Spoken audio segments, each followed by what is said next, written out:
इस कहानी की शुरुआत होती है एक फैमिली को दिखाते हुए जो अपनी क्रिसमस की छुट्टियां मनाने के लिए थाईलैंड जा रहे होते हैं। फैमिली में हेड का नाम हेनरी, उसकी वाइफ और 3 बच्ची थी। वो लोग इस वक्त प्लेन में थे। हेनरी की वाइफ को प्लेन का सफर पसंद नहीं था, उसे डर लग रहा था, इसीलिए उसका बेटा उसका मजाक बनाता है। पर अब ये लोग थाईलैंड पहुंचकर वहाँ के सबसे खूबसूरत होटल में जाते हैं। यहाँ वो फैमिलीज आकर रुकती है जो इधर सैर करने आया करती थी। इनके सामने बहुत ही खूबसूरत समंदर होता है। वहाँ का नजारा काफी दिलकश लग रहा था। अब अगले दिन क्रिसमस थी, इसलिए हेनरी पहले से ही अपने बच्चों के लिए क्रिसमस के तोहफे लेकर रख देता है। फिर अगली सुबह जब ये बच्चों को तोहफे देता है तो उन्हें वो काफी पसंद आते हैं। सभी काफी खुश थे। जिसके बाद ये पूरी फैमिली समंदर किनारे जाती है और ये सब समंदर में जाते हैं और काफी इंजॉय करने लगते हैं। इन्हें काफी मजा आ रहा था। जिसके बाद इन्हें यहाँ रहते रहते 2 दिन गुजर गए थे। फिर तीसरे दिन हेनरी को उसके ऑफिस से कॉल आती है। उसे बताया जाता है कि ऑफिस से किसी एक एम्प्लॉय को निकाला जा रहा है जिसका नाम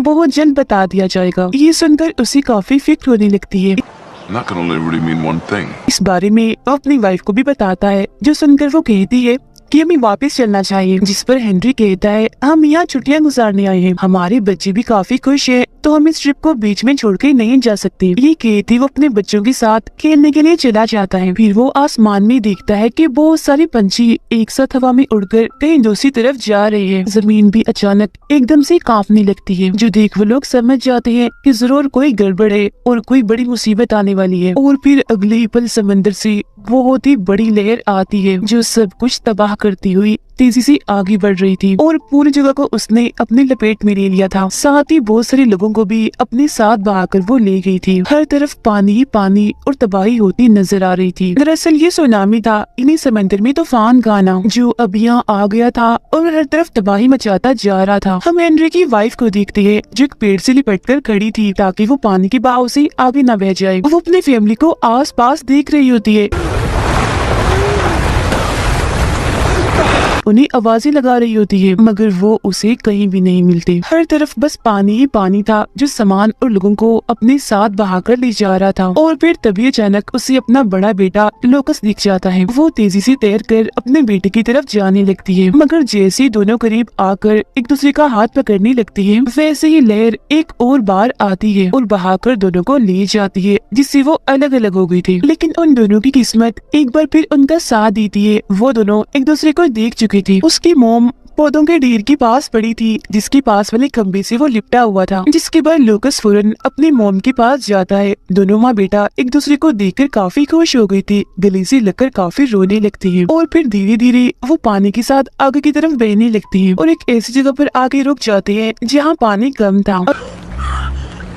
अब यही हमें पता चलता है कि लोकस की मोम का पाँव काफी जख्मी है, उस पर गहरा कट है जिससे तेजी से खून निकल रहा है। मगर वो इस बारे में अपने बेटे लोकस को नहीं बताती क्योंकि वो नहीं चाहती थी कि उसका बेटा उदास और परेशान हो जाए। अब तभी लोकस को एक बच्चे के रोने की आवाज आती है, जिसे जैसे ही बचाने के लिए वो जाने लगता है तो उसकी मोम उसका हाथ पकड़ लेती है और कहती है कि तुम मत जाओ मेरी जान, मैं पहले ही अपने हस्बैंड और 2 बच्चों को खो चुकी हूँ, तो मैं नहीं चाहती कि मैं अब तुम्हें भी खो दूँ। जिस पर वो कहता है, मोम मुझे कुछ नहीं होगा, मैं उसे बचाकर ले आऊंगा, वो कितना छोटा सा बच्चा है, मुझे तरस आ रहा है उस पर। वैसे भी हमें जरूरतमंद हर इंसान की मदद करनी चाहिए। जिसके बाद वो उस बच्चे को बचा लेता है जो झाड़ियों के नीचे पड़ा रो रहा था। वो उसे अपने पीठ पर बिठाकर वहाँ से जाने लगता है। उसकी मोम भी उसके पीछे ही थी। वो उस छोटे से बच्चे को एक पेड़ पर चढ़ा देता है। वो अपनी मोम को भी ऊपर चढ़ाने की कोशिश करता है, मगर उससे चढ़ा ही नहीं जा रहा था क्योंकि उसके पैर में जो चोट थी वो काफी दर्द कर रही थी, खून भी निकल रहा था, तो उसे मसला हो रहा था ऊपर चढ़ने में। मगर लोकस काफी हिम्मत दिखाते हुए कैसे भी करके अपनी मोम को भी ऊपर चढ़ा ही देता है और अब ये तीनों पेड़ पर बैठकर रेस्क्यू टीम के आने का इंतजार करने लगते हैं जो इन लोगों को आकर बचा लेंगे। अब हम आस पास का नजारा देखते हैं जो बहुत ही भयानक लग रहा था क्योंकि हर तरफ तबाही हो गई होती है। फिर अब कुछ वक्त के बाद इधर पास के गाँव वाले आ जाते हैं। वो इन लोगों को देख चुके थे, इसीलिए इन्हें अपने साथ ले जाने लगते हैं। लोकस की मोम काफी जख्मी थी तो ये लोग उन्हें उठाकर अपनी गाड़ी में डालकर यहाँ से ले जा रहे थे। फिर जब ये लोग हॉस्पिटल पहुँचते हैं तो दिखाया जाता है कि यहाँ और भी बहुत सारे लोग हैं जो सबकी सब जख्मी है। यहाँ पर पैर रखने की भी जगह नहीं है क्योंकि पूरा हॉस्पिटल ही भरा हुआ है। टीवी पर भी ये खबर चल रही थी इस समंदर में सुनामी आया है जिसने हर तरफ तबाही मचा दी है और न जाने कितने लोगों को अपना शिकार बना लिया है। लुकस की मोम को काफी दर्द हो रही होती है, इसीलिए वो उसे कहती है, बेटा मुझे दर्द की दवाई ढूंढ कर दो, मैं बहुत तकलीफ में हूँ। तो वो वहाँ स्टोर में दर्द की दवाई ढूंढता तो है मगर वो उसे नहीं मिलती। और फिर तभी इधर एक डॉक्टर आता है जो सबसे पहले उसे दर्द का इंजेक्शन लगाता है और फिर उसकी टांग साफ करके मरहम पट्टी करता है, जिसके बाद उसे बाकी मरीजों के साथ रख दिया जाता है। मगर अभी भी उसकी तबीयत पूरी तरह ठीक नहीं होती। उसे तभी अचानक से उल्टी हो जाती है क्योंकि दरअसल जब पानी उसे बहाकर ले गया था तब उसके पेट में पानी के साथ साथ गंदगी भी चली गई थी, इसलिए उसे उल्टी हो गई। अब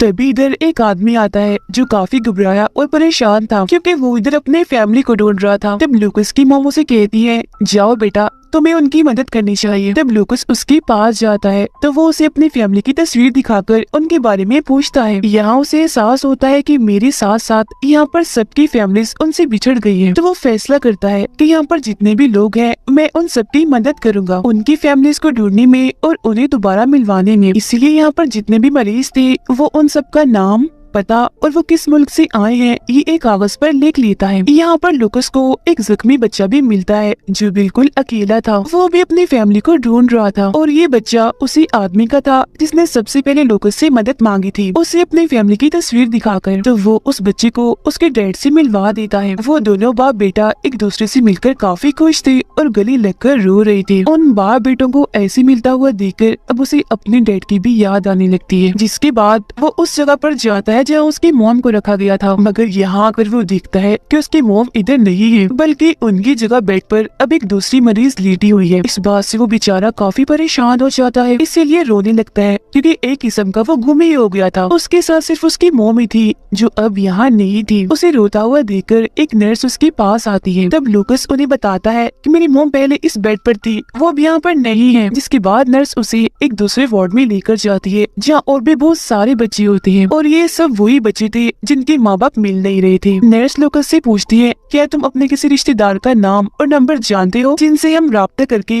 उन्हें यहाँ बुला सके और वो तुम्हें यहाँ से ले जाए। जो सुनकर लुकस मासूमियत से जवाब देता है कि हाँ मैं अपने दादाजी का नाम तो जानता हूँ मगर मैं उनका नंबर भूल गया हूँ। जो सुनकर नर्स उसके शर्ट पर एक स्टिकर लगाकर चली जाती है जिस पर एक नंबर था। यहाँ बाकी बच्चों के कपड़ों पर भी इस तरह के स्टिकर लगाए गए थे जिन पर अलग अलग नंबर लिखे हुए थे। लुकस यहाँ पर काफी परेशान नजर आ रहा था, इसीलिए वो रोने लगता है क्योंकि उसे लग रहा था कि मेरी मॉम जरूर मर गई है, जब भी तो वो मुझे यहाँ मिल नहीं रही, शायद उन्हें दफना दिया होगा। अब हम उस होटल का सीन देखते हैं जहाँ लुकस के डैड हेनरी अपनी फैमिली के साथ रुकी थी। यहाँ बहुत ही तबाहकुन हाल दिखाया जाता है, सब कुछ तबाह बर्बाद होकर वहाँ पड़ा हुआ था। यही हम पे लुकस के डैड को भी देखते हैं जो मरे नहीं थे बल्कि अभी जिंदा थे, वो बस काफी जख्मी हो गए थे। वो उठते हैं और आसपास अपने फैमिली को ढूंढने लगते हैं। वो उन्हें आवाज भी लगाते हैं मगर जाहिर है इधर कोई नहीं था तो आगे से उन्हें कोई जवाब नहीं आता। इधर अब हेलीकॉप्टर्स भी आने लगते हैं जो लोगों को बचा बचा कर यहाँ से ले जा रहे थे मगर हेनरी यहाँ से जाना नहीं चाहता क्योंकि वो कैसे भी करके अपनी फैमिली को ढूंढना चाहता है। वो उन्हें लिए बगैर यहाँ से जाना नहीं चाहता। अपनी फैमिली को ढूंढते हुए वो होटल के उस कमरे में जाता है जहाँ वो रुका था। वो काफी जख्मी था तो किसी चीज से टकराकर वो नीचे गिर जाता है। नीचे ही लेटे लेटे वो दोबारा से अपनी फैमिली को आवाज लगाता है जहाँ तभी ऊपर टूटी हुई छत से उसकी दोनों बच्ची उसे देखने लगती है जो अभी भी जिंदा थे और अब ये तीनों बाप बेटे तो आखिरकार मिल गए थे। बच्चे जल्दी से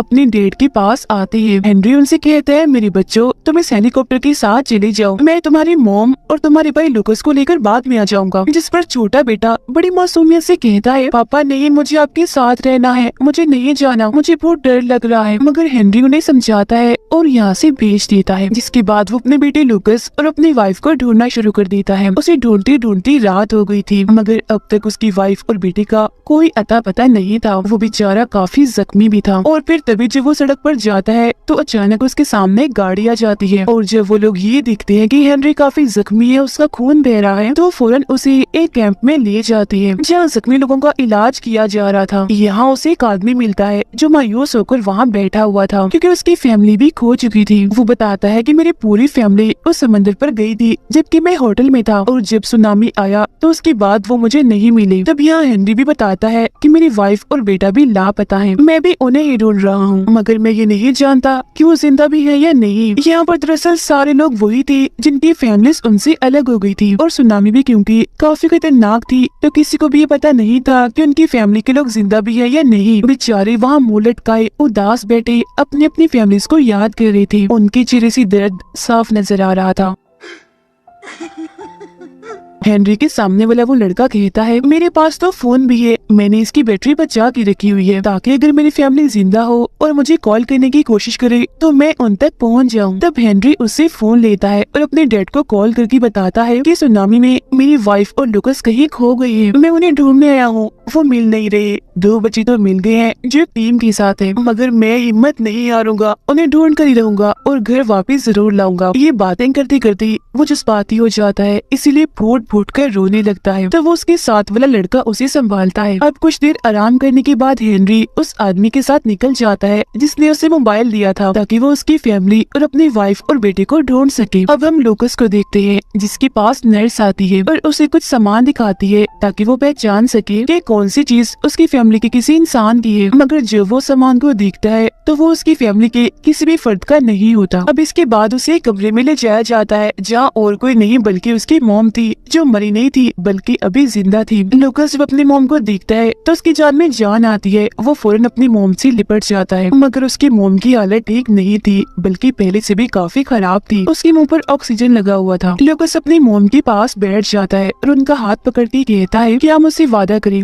कि आप मुझे कभी अकेला छोड़ के नहीं जाएंगे। और अब लुकस को बताया जाता है कि असल में तुम्हारी मॉम को सर्जरी की जरूरत थी, इसीलिए हम इन्हें वहाँ से निकाल कर यहाँ ले आए, मगर गलती से रिपोर्ट तब्दील हो गई, इसीलिए हम तुम्हारी मॉम के बारे में तुम्हें कुछ नहीं बता पाए। और अब तुम्हारी मॉम को एक सर्जरी की जरूरत है जिसके बाद वो शायद बिल्कुल ठीक हो जाए। उधर हेनरी और उसके साथ वाला आदमी लगातार अपनी अपनी फैमिलीज को ढूंढ रहे होते हैं। ये एक एक करके हर हॉस्पिटल हर कैंप में जाते हैं जहाँ लोगों को रखा गया था, मगर कहीं भी इन्हें अपनी अपनी फैमिलीज नहीं मिलती। और अब हेनरी उस हॉस्पिटल में पहुंच ही जाता है जहाँ उसकी वाइफ और उसका बेटा लुकस है। लुकस की मॉम उसे कहती है कि बेटा जाओ और मेरे लिए पानी लेकर आओ, मुझे बहुत प्यास लग रही है। तब वो अपनी मॉम के लिए पानी लेने बाहर जाने लगता है जहाँ उसके डैड भी है। अब ये दोनों एक दूसरे के आस पास ही थी मगर बदकिस्मती से देख ही नहीं पाते। जिसके बाद हेनरी उस जगह पर भी आता है जहाँ उसकी वाइफ है, मगर क्योंकि वो पर्दे के पीछे थी इसलिए उसे देख ही नहीं पाता। अब उन्हें लगता है कि मेरी फैमिली इधर नहीं है, इसीलिए वो हॉस्पिटल से बाहर निकलने लगते हैं। और फिर तभी लुकस जो ऊपर खड़ा पानी ले रहा था अपने डैड को पीछे से देखकर पहचान लेता है। उन्हें देखकर वो फौरन भागने लगता है उनके पास जाने के लिए, मगर तब तक उसके डैड भीड़ में कहीं खो जाते हैं। दरअसल यहाँ लोगों का काफी बड़ा हजूम था। अब लुकस अपने डैड को हर जगह ढूंढने लगता है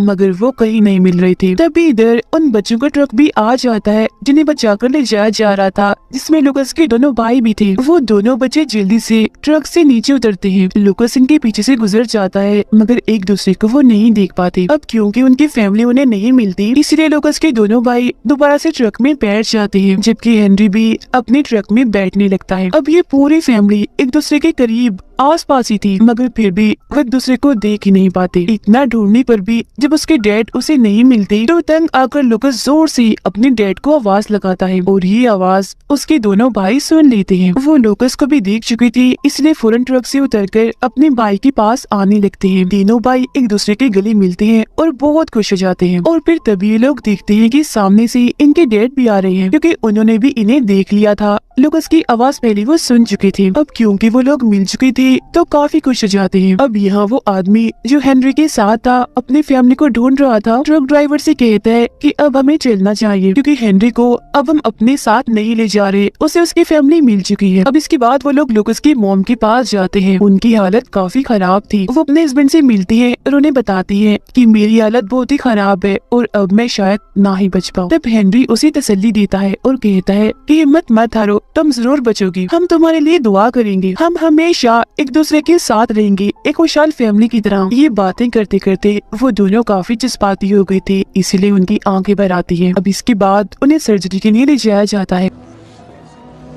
वहाँ एक और औरत भी थी जिसकी अभी अभी सर्जरी हुई थी। वो उनसे कहती है कि मैं अब बिल्कुल ठीक हूँ, मैंने अपनी पूरी ताकत का एक आखिरी बार इस्तेमाल करना है ताकि मैं अपनी फैमिली को ढूंढ सकूं, और आप भी हिम्मत मत हारना, सर्जरी ठीक से हो जाएगी। जिसके कुछ ही देर के बाद लुकस की मोम की सर्जरी शुरू हो जाती है, जिस दौरान उन्हें वो वक्त अब भी याद आ रहा होता है जब सुनामी आया था। वो सोच रही थी कि इतनी तबाही आ गई और हम कुछ भी नहीं कर सके, क्योंकि ये सच है कि इंसान कुदरत की आगे बहुत ही कमजोर और बेबस है। यहाँ एक तरफ इनकी सर्जरी हो रही थी तो उधर बाहर उनकी फैमिली उनके लिए दुआ कर रही थी। फिर पूरी रात ऐसे बीत जाती है और फिर अगली सुबह हेनरी अपने बच्चों के पास आकर बताता है कि तुम्हारी मॉम की सर्जरी कामयाब रही, वो अब पूरी तरह से ठीक है, अब हम बहुत जल्द अपने घर पहुँच जाएंगे। अब अगली सुबह एक आदमी यहाँ आता है जिस पूरी फैमिली को अपने साथ ले जाने आया था। वो लोग अब प्लेन में बैठ जाते हैं, जहाँ तभी लुकस अपनी मॉम के पास जाता है और कहता है, मेरी प्यारी मॉम, मैं हमेशा आपके साथ रहूंगा जैसे आप मेरे साथ हैं। हम लोग कभी भी एक दूसरे से अलग नहीं होंगे। और हाँ, याद है आपको वो बच्चा जिसको हमने सबसे पहले बचाया था, उसे भी अब उसकी फैमिली मिल चुकी है। ये सुनकर उसकी मॉम कहती है, मेरा बेटा बहुत अच्छा और बहादुर है, मुझे तुम पर गर्व है और मुझे यकीन नहीं आ रहा कि हम सब मिल गए हैं। ये कहकर वो लुकस को गले से लगा लेती है और जज्बाती होकर रोने लगती है। फिर वो प्लेन से बाहर का बुरा हाल देखती है, क्योंकि हर तरफ तबाही मची हुई थी, सब कुछ तहस नहस हो गया था। यहाँ हेनरी उस आदमी के लिए भी दुआ कर रहा होता है कि उसे उसकी फैमिली मिल जाए, जिसने हेनरी की फैमिली को ढूंढने में उसकी मदद की थी और उसे अपना मोबाइल भी दिया था, क्योंकि अभी तक उस बेचारे को उसकी फैमिली नहीं मिली थी, वो लापता थे। अब जैसे इस पूरी फैमिली की हिम्मत ने, इनकी अच्छाई ने और एक दूसरे के लिए प्यार ने इन्हें मिला दिया, वैसे ये लोग चाह रहे थे कि सबको उनकी फैमिली मिल जाए, क्योंकि हर कोई अपनी फैमिली से प्यार करता है और किसी भी कीमत पर उन्हें खोना नहीं चाहता। जिससे हम समझ पाते हैं कि फैमिली आपके लिए कितनी जरूरी होती है। उनके बगैर आपका कोई वजूद नहीं होता, फैमिली के बगैर आपकी कोई अहमियत नहीं होती, और साथ ही आपके अंदर अच्छाई और अपनापन भी होना चाहिए। दूसरों के लिए आपको हर वक्त खड़े रहना चाहिए। और ये सारी सीख हमें इस कहानी से मिली। ये एक सच्ची कहानी है जिसका हादसा 2004 में हुआ था। दरअसल जिल्जिला और सुनामी आया था जिसमें तकरीबन 3 लाख लोग मारे गए थे। ये दुनिया की इतनी बड़ी तबाही थी कि इंसान इसे समझ गए थे कि इंसान चाहे कितना भी बड़ा और ताकतवर क्यों न बन जाए, कुदरत के सामने वो छोटा और कमजोर ही है। इसीलिए कुदरत के साथ छेड़छाड़ नहीं करनी चाहिए, इसके बारे में कभी सोचना भी नहीं चाहिए, मतलब अपने हिसाब से उसे बदलना नहीं चाहिए। गॉड ने सब कुछ जैसा बनाया, हमें उसे वैसे ही कबूल करके उसके साथ रहना चाहिए, क्योंकि अगर हम कुदरत के साथ छेड़छाड़ करेंगे और गॉड की दी हुई चीजों को ऐसे कबूल नहीं करेंगे, ना शुक्र करेंगे, तो इसके अंजाम बहुत ही बुरे होंगे। और इसी के साथ ये कहानी इधर ही खत्म हो जाती है।